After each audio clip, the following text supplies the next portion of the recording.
निशान तो नहीं है देवी जी नहीं, के? इसमें नहीं आ रहा। तो अंदर इसको- कहाँ?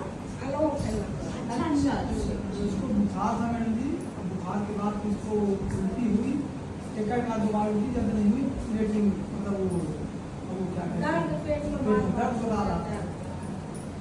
देखो ये आज का केस जो है, ये देखो ये बच्चा है छोटा, इसको बिलीरुबिन बढ़ा हुआ है।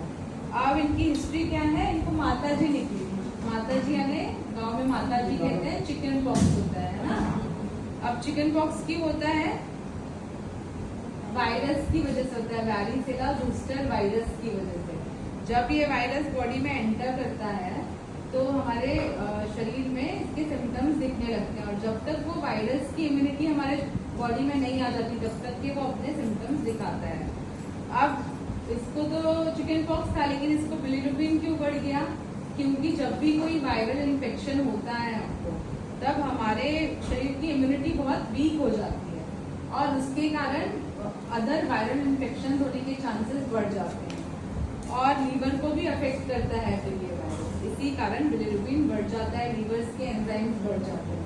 और क्या क्या रीजन होते हैं लीवर के एंजाइम बढ़ने के? जब डिहाइड्रेशन होता है, आप अच्छे से खाना पीना नहीं खाते हो, तो बाइल का जो फ्लो है वो ब्लॉक हो जाता है या कम हो जाता है, इसके कारण भी बॉडी में बिलीरुबिन बढ़ता है। और क्या रीजन से बढ़ता है? जब आप कोई एंटीबायोटिक या पेन किलर्स देते हो डॉक्टर की एडवाइस के बिना, तब भी बिलीरुबिन ऐसे बढ़ जाता है। अब इसमें क्या ट्रीटमेंट क्या करेंगे? ट्रीटमेंट में हम अगर कम बढ़ाए, नॉर्मल वैल्यू कितनी है बिलीरुबिन की? 0.3 से 1.2, ठीक है, ग्राम पर डीएल।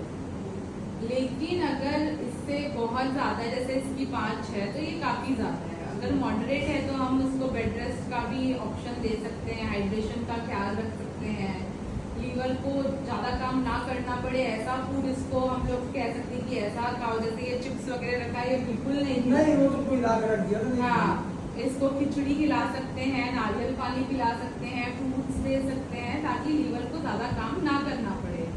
उसके बाद अगर ज्यादा सिम्टम्स हैं तो हम इसको एडमिट करते हैं। एडमिट में सबसे पहले क्या करेंगे, हम हाइड्रेशन का ख्याल रखेंगे, जिससे हम आईवी, डीएनएस या आइसोलाइट भी बच्चों में प्रेफर करते हैं। इससे क्या होता है, लीवर को हाइड्रेशन मिलता है, और क्या कहते हैं, बच्चे को बेड रेस्ट एडवाइस करते हैं। सेकेंडली हम क्या करते हैं, सेकेंड हम देखते हैं कि अगर इसको वॉमिटिंग ज़्यादा हो रही है तो एंटी एमेटिक्स देते हैं, सिम्टोमेटिक ट्रीटमेंट करते हैं, आईवी मल्टीविटामिन दे सकते हैं।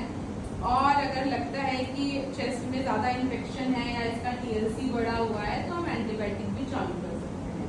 लेकिन ये सब डॉक्टर की एडवाइस से करना है। डॉक्टर तो प्रिस्क्राइब कर देता है, लेकिन आप लोगों का काम है